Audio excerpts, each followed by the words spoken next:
ह्या उमेश पाटलानं नरखेडच्या 623 गट नंबर मधल्या फॉरेस्टमध्ये 10 ते 15 एकर रान वाहित केले आणि तिथं तसलं काय नाही ते खांबावर लावायचं स्ट्रॉबेरी का काहीतरी लावले आला का ड्रॅगन फ्रूट लावले. तुमच्या बापाची रानं तुम्हाला पुरत नाही ती कमीच आहे ती. काय राजन पाटलाची बरोबरी करणं ह्याला शक्य नाही. राजन पाटलाची बरोबरी करणं शक्य नाही. 5-6 एकरवाली माणसं त्या माणसाने एवढा उत्मात करायचा नसतो. फक्त ह्यांच्या तोंडी ही माज जी शब्द येतोय ही सुद्धा स्वतःचाच माज आहे तो. मला सांगा राजन पाटला म्हणून दादागिरी करतात म्हणते. आज नरखेड बंद करायचं काय कारण आहे? गोरगरिबाची अडचण झाली का नाही? बाजाराच्या लोकांची अडचण झाली का नाही? दादागिरी कोणी केली? मग कोण करते दादागिरी? मोहन पेठ बंद केली. दीपक गायकवाड मोहनची पेठ कशाला बंद ठेवू द्यायची? मी दादागिरीच करतो. दीपक गायकवाड मी दादागिरीच करते. काय अर्थ ह्याला? म्हणजे तुम्ही दादागिरी करणारी माणसं एक ठिकाणी येऊन त्या राजन पाटलावर दादागिरी करता आणि त्याची दादागिरी आहे म्हणून सांगता. लोकांना खरं तर वाटलं पाहिजे आम्ही स्वतः साक्षीदार राजन पाटलाचा. राजन पाटलावर आम्ही दादागिरी करत होतो, त्यांची दादागिरी नाही. मी आज सांगतो ह्याची दादागिरी आहे, ही दादागिरी करतो. गोळा झालते एक ठिकाणी 4-5. त्या संपतरावाचं मी ऑनलाईन बघत होतो ते काय चालू होतं इथं. त्यात दुर्दैव मला असं वाटतं त्या अपर तहसीलला विरोध करायच्या अगोदर त्यांनी रजिस्टर कार्यालय झालं त्यावेळी ते असाच बोलबाला केला, कालवा केला. काय उपयोग झाला त्याचा? काही उपयोग झाला नाही. आता अपर तहसीलला काय होणार आहे? काय सुद्धा फरक पडत नाही. ह्यांना तहसील शिकाय घेणं नाही, त्या रजिस्टर शिकाय घेणं नाही. ह्यांना आताच्या निवडणुकीशी काय घेणं देणार नाही. ह्यांना फक्त 2029चं स्वप्न पडायला ह्यांना आमदारकीला उभं राहायचं आहे आणि बाळराजेंच्या विरोधात उभं राहायचंय. त्याच्यासाठी यांची पण तत्पर चालू आहे. हे कदापि शक्य नाही. तुम्ही आज अंगरकरावर जरी किती जरी चिखलफेक करत असाल तर पहिल्यांदा आत्मपरीक्षण करावं. प्रत्येक माणसानं जे जे काल ते बोलले ते ज्यांनी ऐकले त्यांनी फक्त तिथं अंगरकर सोडून फक्त नरखेडकराबद्दल हे बोलते ती एवढंच गृहीत करा. त्यांनी सगळं बोलले त्यांच्या बाजूने निघते. अंगरकराबद्दल फक्त नाव आहे. जे नरखेडमध्ये जे त्यांनी आतापर्यंत वागले जे ते करतात त्यांचं आत्मवृत्तांत त्यांनी सांगितलंय. त्याच्यात दुसरं काय नाही. दुसरी गोष्ट अशी की सुशिक्षित शाना समजूतदार माणूस कसा बोलतो हे ह्यांना माहितच नाही. शिक्षणाचा अभाव आहे. डिग्री बोगस आहे. जर डिग्री MSc अग्री डिग्री असती तर हा माणूस इतक्या खालच्या तळाला जाऊन बोललाच नसता. राजन मालकाचं वय माझ्यापेक्षा 5 वर्षांचं जास्त आहे. कमीत कमी 10-15 वर्षांनं जास्त असणाऱ्या माणसाबद्दल आपण काय बोलावं हे संस्कार जर ह्याला कळत नसतील किंवा आपल्यापेक्षा लहान मुलाबद्दल काय बोलावं हे जर ह्याला कळत नसेल तर ह्याला अजून बरंच धड गिरवायची गरज आहे. आणि निवडणुकीच्या गप्पा किंवा आमदारकीच्या गप्पा करण्यात अर्थ नाही. राहिली गोष्ट त्या ह्यांचा माज आहे त्यांचा माज आहे. अरे माज कोणाला आहे? दादागिरी. मला सांगा राजन मालकांनी आतापर्यंत स्टेप बाय स्टेप प्रत्येक लेवलची लोक कशी सेटल केली ती बघा. शेतकऱ्यांचा प्रश्न तर दररोज सोडवितात. ज्या लोकांना नोकरी लागत नाही त्याला कुठंतरी काम दिले. त्याच्यापेक्षा शिकलेले लोक सेक्रेटरी आहेत. त्याच्यापेक्षा जरा ग्रॅज्युएट झालेली बँकेत लावली. ज्यांना काहीच येत नाही त्यांना व्यापार बी करायला लावला. स्टेप बाय स्टेप प्रत्येक माणसाला कामाला लावले. त्यांनी आतापर्यंत किती घरं बसवायचं काम केलं. तुम्ही आतापर्यंत एक तरी घर बसवलं. आणि सगळ्यात महत्वाचं काल त्यांनी कुठलं तरी उदाहरण दिलं ते लक्षात नाही. ह्यांच्या घरी तुम्हाला सांगतो ह्यांच्या घरी 80च्या अगोदरपासून मी लहान होतो त्यावेळेपासून एक बाई कामाला येत होती. आज बी येते.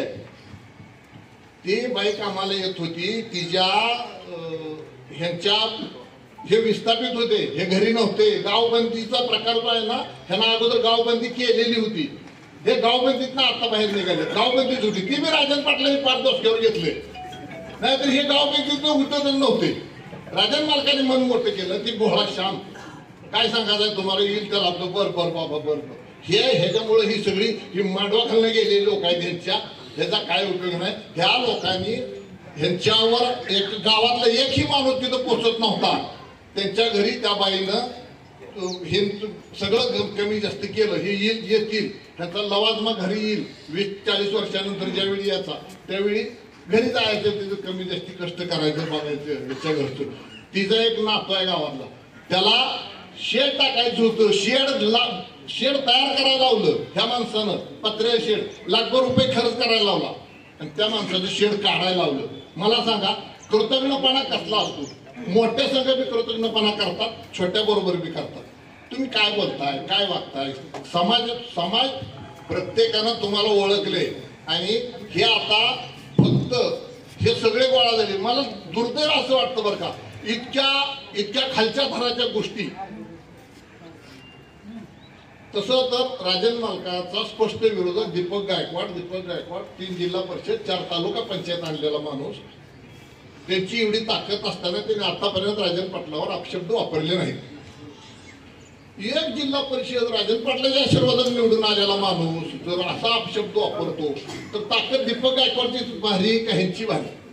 दीपक गायकवाडची एवढी ताकद भारी असताना एवढा मोठा माणूस असताना वाईट ह्या गोष्टीचं वाटलं काल मला वैयक्तिक. हे सगळे बोलत असताना दीपक गायकवाड हजर होते म्हणे त्यांच्या म्हणजे बोलण्यातनं कळलं. त्यांनी हे ऐकून घेतलं ह्याचं मलाच काय तालुक्यातल्या कितीतरी लोकांना ते वाईट वाटलं असेल. तुम्ही बोलत तर नाही त्यांचं ऐकून कशा त्यांना सांगा ना तुम्ही योग्य पद्धतीनं बोला. कमीत कमी दीपक गायकवाडने सांगायला पाहिजे होतं हो काहीतरी बरळू नका. तुम्हाला जे बोलायचंय मुद्द्याचं बोला बाकीचं कशाला बोलता तुम्ही. पण हे सांगायला पाहिजे होतं त्यांनी. कमीत कमी ऐकून घेतलं हे सुद्धा इतरांसाठी आता ते चुकीचं ठरलेलं आहे. त्याच्यामुळं त्या अजून आमचे अभ्यासू माणसं बोलणार आहेत. मी काय अभ्यासू नाही. मला फक्त आता मी नरखेडचा आहे.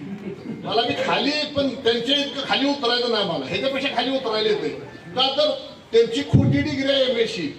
माझी डिग्री नाही. मी 10वीचा माणूस. मला किती खाली उतरायला येईल. तुम्ही जर MSc वाली इतके खाली उतरता तर मला त्याच्यापेक्षा खाली उतरायला येतंय. पण इथं माता भगिनी येत्या त्याच्यासमोर मी बोलत नाही. खाजगीत भेटा तुम्हाला सांगतो.